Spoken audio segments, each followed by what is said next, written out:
Halo nakama, balik lagi di channel ini. Kali ini kita bakal bahas salah satu misteri terbesar di One Piece, Sun God Nika. Kenapa nama Nika terus disebut? Apa hubungannya dengan Luffy? Dan kenapa dia bisa jadi pusat cerita menuju akhir saga One Piece? Yuk kita kupas bareng-bareng. Nama Nika pertama kali diperkenalkan lewat Hushu saat dia melawan Jinbei di Onigashima.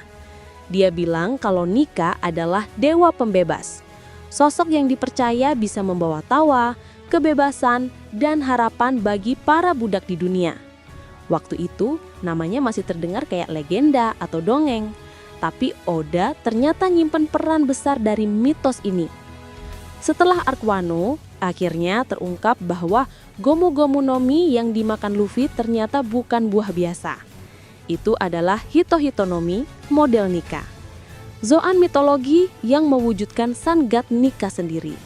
Artinya, setiap kali Luffy bertarung dengan imajinasinya yang liar dan penuh tawa, dia sebenarnya mewujudkan sifat-sifat Nika, kebebasan, kreativitas, dan semangat membebaskan orang-orang. Ima sama, Gorosei, bahkan pemerintah dunia udah tahu tentang eksistensi Nika sejak lama. Makanya, buah ini sengaja disembunyikan dan dianggap hilang ratusan tahun.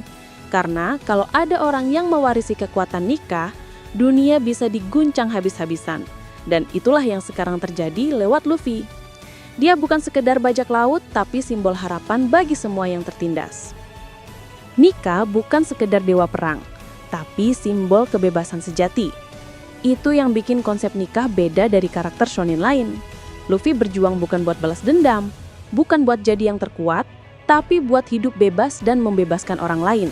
Dan kalau kita lihat pola ceritanya, Sun God Nika ini kemungkinan bakal jadi kunci buat menumbangkan pemerintah dunia dan membuka rahasia abad kosong.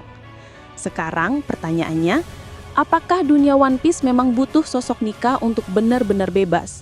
Atau sebenarnya dunia hanya butuh perubahan sistem tanpa dewa penyelamat? Menurut kalian, apakah Luffy bakal benar-benar jadi dewa yang ditunggu, atau dia hanya jadi simbol sementara sebelum dunia benar-benar menemukan kebebasan sejati? Gimana menurut kalian? Tulis pendapat kalian di kolom komentar ya. Dan kalau suka dengan pembahasan ini, jangan lupa like, share, dan subscribe biar nggak ketinggalan teori One Piece berikutnya. Sampai jumpa nakama!